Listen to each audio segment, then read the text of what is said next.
Hutan dia sumber kahirupan jeung kahuripan gitu kan, sumber kahirupan jeung kahuripan ya. Kumaha carana supaya gunung tetap hijau, masyarakatnya hijau, artinya gunungnya tetap hijau lestari, masyarakatnya sejahtera.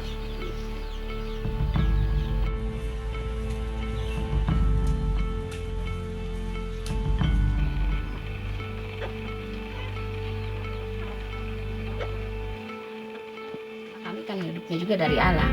Kami minum dari mata air, nggak kayak orang kota minum punya uang beli. Udah kami enggak, kami ngambil sendiri dari mata air. Kalau misalkan alamnya dirusak, pohon-pohonnya rusak, dari mana kami minum? Dari mana nanti kami makan?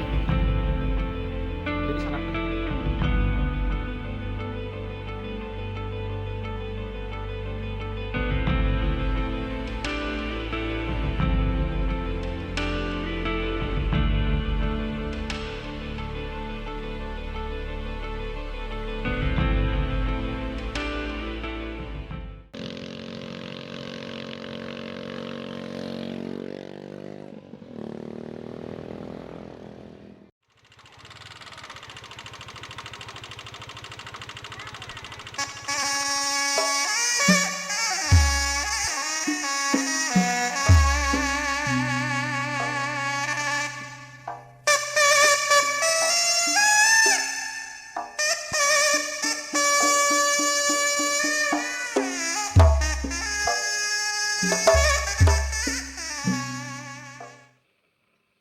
Tanya SK hutan adat, memang langkah awal sebelum dari proses penetapan atau pemetaan ya kan, bahwa ada batas-batas tertentu, karena dibagi hutan adat ini dibagi dua ruang gitu kan, artinya ada hutan tutupan gitu kan, ada hutan garapan. Nah kan, tentunya yang bisa digarap ini adalah hutan garapan gitu kan, artinya kebun-kebun masyarakat. Kalau hutan tutupan itu namanya juga hutan tutupan kan, mesti dilindungi, mesti dijaga karena sumber mata air, sumber flora dan fauna untuk hidup di situ kan. Nah kalau di hutan garapan di bawah batasnya itu kami dari dulu itu namanya pohon hanjuang banyak kan, ada pohon hanjuang batas antara tutupan dan garapan, maka disitulah sumber untuk kehidupan masyarakat, artinya sumber ekonomi masyarakat. Kita tahu bahwa di hutan adat Kasepuhan Pasir ini banyak, salah satunya produktivitas masyarakat itu ya penyadap gula aren. Salah satunya penyadap gula aren. Kalau kita hitung ada beberapa saung produksi gula aren gitu kan. Maka yang menjadi penghasilan utama masyarakat itu sebenarnya gula aren, selain dari penghasilan tahunan seperti ada tanaman, ada pohon durian, ada pohon pete, ada juga tanaman kopi dan lain sebagainya yang menjadi sumber ekonomi masyarakat gitu kan. Nah setelah itu ada juga kami beberapa tahun ke belakang dapat juga bantuan yaitu bibit kopi. Maka masyarakat diarahkan untuk menanam kopi di hutan-hutan garapannya gitu kan. Nah kami rasa bahwa garapan masyarakat ini selain hasil hutan kayunya, maka harus ada juga hasil hutan non kayunya. Salah satunya itu dari bentuk buah seperti kopi seperti itu.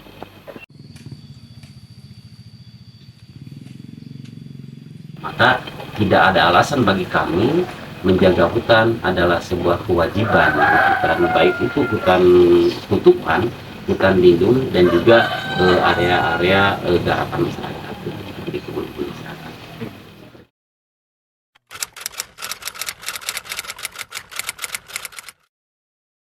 Memang selama ini terancam banyak, artinya baik itu dari pihak pemerintah ataupun pihak-pihak luar yang datang ke Kesatuan Pasir Eri bahwa di situ mau ada pembangkit listrik tenaga panas bumi itu kan, memang belum ada. Dan saya kira masyarakat belum tahu juga gitu kan, banyak yang belum tahu tentang rencana itu.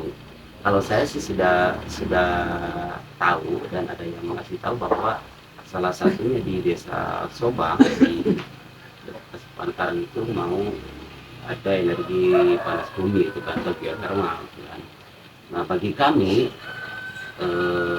bagi masyarakat adat Kasepuhan, pertama mungkin selama komunikasinya belum pas atau apa namanya, komunikasi dengan masyarakat adat, komunikasi dengan pegawai adat, komunikasi dengan pupuh adat, dengan abah, kami rasa belum pas, kayaknya bagi kami jauh untuk mengiyakan itu kan, bahkan cenderung untuk menolak. Karena itu tadi, kalau bicara dari awal bahwa bagi masyarakat Kasepuhan Pasir Eri menjaga hutan itu sebuah kewajiban anu entos diwariskan ke leluhur gitu kan.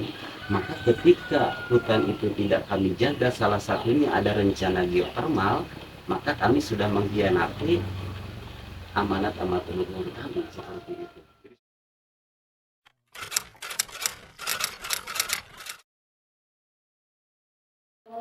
Sebelum apa namanya rencana ini dilakukan, yang pertama komunikasi dengan masyarakat, khususnya masyarakat adat, apalagi masyarakat adat yang sudah mempunyai SK hutan adat, dan salah satunya yaitu Kasepuhan Pasir Eri.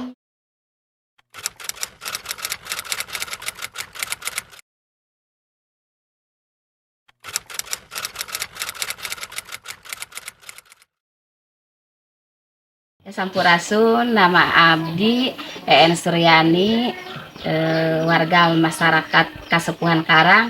Biasa saya perwakilan dari perempuan adat Kasepuhan Karang. Nah, selamat datang di Kasepuhan Karang. Kasepuhan Karang itu terletak di Kampung Karang, Desa Jagaraksa, Kecamatan Muncang, Kabupaten Lebak, Banten. Di Kampung Karang sendiri mayoritasnya petani padi. Karena mungkin kami dari warisan dari leluhur kami itu tidak diwariskan yang berupa emas, mobil apa segala macam. Kami hanya punya warisan tanah yang kami kelola, ya ditanamnya tanaman padi. Jadi ini Kasepuhan Karang. Di belakang tadi yang tadi teman-teman datangi itu rumah adat Kasepuhan Karang. Kalau di sini disebutnya rumah keramat. Mungkin kalau di pemerintahan itu rumah dinas. Kalau ini sendiri namanya Imah Gede, bukan berarti rumah yang besar, tapi Imah Gede ini fungsinya untuk musyawarah adat maupun di luar adat.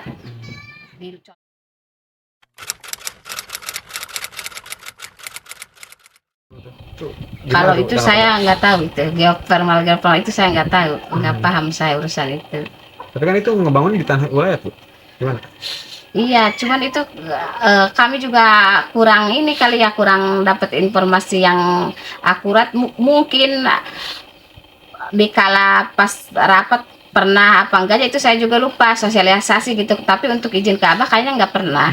Iya, kalau untuk izin ke Abah untuk pengeboran gitu nggak pernah. Tapi kan sudah terjadi pengeboran tuh. Tanggapan Teteh gimana tuh? Seharusnya sih jangan ya, jangan soalnya zaman dulu juga udah ada kejadian katanya di Blok Haruman itu Kasepuhan Karang itu di tanah adat itu ada semacam kayak emas gitu kan, mau ditambang. Terus izinlah ke Abah, nggak boleh. Kata Abah, kenapa kata orang sini, masyarakat sini, kenapa kalau tambang emas itu kan menguntungkan bagi masyarakat, bisa kebeli ini kebeli itu. Kata Abah, iya kalau 1 tahun 2 tahun. Nah kedepannya kalian nggak bakalan punya pohon duren katanya gitu, nggak bakalan punya pohon manggis, karena kalau itu digali, kata dibikin tambang pasti pohon-pohon semua rusak katanya. Dari mana kalian makan gitu. Makanya sampai sekarang juga nggak boleh di sini itu masih dipertahankan. Orang luar tuh udah banyak ke sini pengen ada penggalian tambang emas gitu, karena potensinya katanya di sini ada gitu.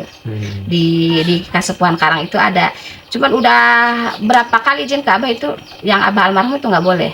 Mudah-mudahan aja ke depannya kita ini sebagai anak cucunya masih bisa ngejaga itu gitu. Karena kata Abah, iya kalian katanya punya emas, misalkan punya uang, tapi belum tentu punya padi, punya pohon-pohon gitu. Kan kita hidup dari alam katanya, kalau pohon-pohonnya rusak gimana gitu. Sering itu ada yang datang ke sini untuk penggalian emas itu. Tapi kalau untuk geothermal saya juga nggak paham itu apa. mungkin kalau saya sendiri nentang itu.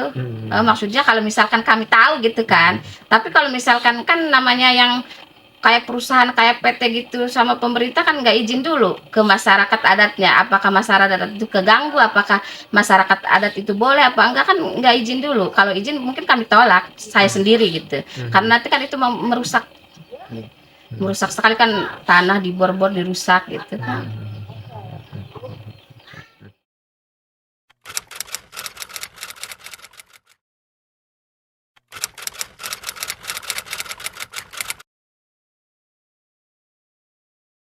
Yang saya ketahui terkait geothermal itu ya energi apa ya, pembangkit tenaga listrik ya, energi pembangkit tenaga listrik panas bumi gitu ya. Jadi saya nggak banyak tahu sih Kang, cuma saya sedikit membuka dari Google pas waktu pengeboran. Jadi ya yang saya baca banyak dampak negatif dan dampak positifnya. Tentunya jika ada suatu proyek pasti ada, kalau terkait pengeboran pasti ada dampak negatif dan dampak positif ya Kang ya. Begitu. Dampak positifnya apa? Ya dampak positifnya itu ya meningkatkan ekonomi sosial sih, kayak yang saya baca di Google gitu ya kan. Saya nggak mau bicara terkait dampak positifnya, saya lebih mencari ke dampak negatifnya Kang. Nah, apa yang dapat dari hasil riset itu? Ya, yang saya cari, yang saya searching dari Google terkait dampak negatif itu sangat banyak sekali. Itu terkait apa ya, pencemaran air kan. Karena kan si pengeboran ini nantinya menimbulkan zat-zat kimia ya. Jadi sangat rentan menimbulkan pencemaran air. Jadi kan di sini mayoritasnya mayoritas masyarakat di Desa Subang itu rata-rata ke sawah Kang. Jadi apalagi letak geografis tersebut dari pengeboran itu semuanya sawah. Jadi kemungkinan nanti kalau misalkan sampai berjalan ya pasti terganggu sih. Kalau soal tanggapan saya pribadi ya terkait geothermal, energi pemanas bumi itu saya itu sangat tidak setuju Kang. Karena saya mau membaca, kita kan sebagai pemuda, maksudnya kan kita melek digital, saya cari-cari tahu terkait dampak negatif. Saya mau maksudnya mencari dampak positifnya. Saya lebih kepada mencari dampak negatif, apa yang akan terjadi setelah pengeboran atau sampai berjalan di kemudian hari. Saya lebih memikirkan kepada itu Kang. Jadi menurut saya, pandangan saya sangat tidak setuju terkait itu, terkait geothermal yang ada di Desa Sobang, Kecamatan Sobang khususnya. Menurut saya di Kecamatan Sobang ini yang masih asri, masih alami, gak perlu lah. Biarkan Sobang ini alami aja, jangan ada perusakan, bukan perusakan ya, tapi proyek geothermal seperti itu, pengeboran, jangan.